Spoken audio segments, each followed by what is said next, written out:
বৌমা, হ্যাঁ বলেন শাশুড়ি মা। বেলা বাজে 10টা, তুমি তো সকালে খাওয়া মারে এখনো দাও নাই।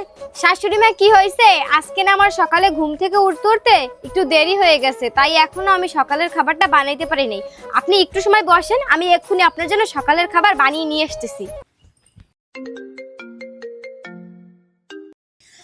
হ্যালো মা, ভালো আছো? হ্যাঁ ভালো আছি।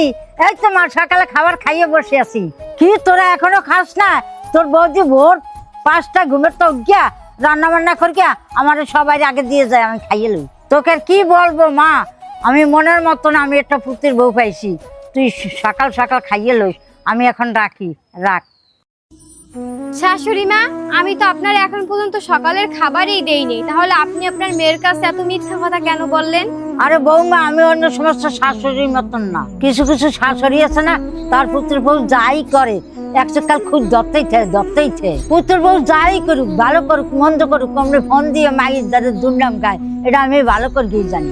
যখন আমার বৃদ্ধ বয়স আসবে তখন আমার কেউ দেখবে না, তখন আমার ওই পুত্রের বই সেবা যত্ন করবে। তখন কিন্তু আমার মায়েরও সেবা যত্ন করতে হবে না। আর বাড়ি আছে, ঘর আছে, দুয়ার আছে, মাইয়ে বলে আছে, শাশুড়ি আছে, শাশুড়ি সেবা যত্ন করবে।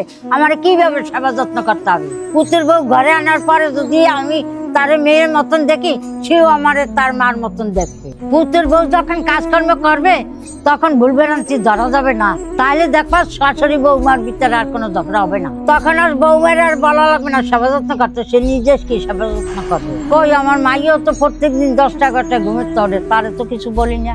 আর আমার বৌমাই একদিন 10টায় ঘুমের তোড়ছে, তাতে কি হয়েছে? সেও তো আমার মায়ের মতন। ঠিকই বলছেন শাশুড়ি মা, আপনার মতন শাশুড়ি যদি প্রত্যেকটা ঘরে ঘরে থাকতো তাহলে আর কখনোই শাশুড়ি বৌমাদের ভিতরে ঝগড়া হতো না।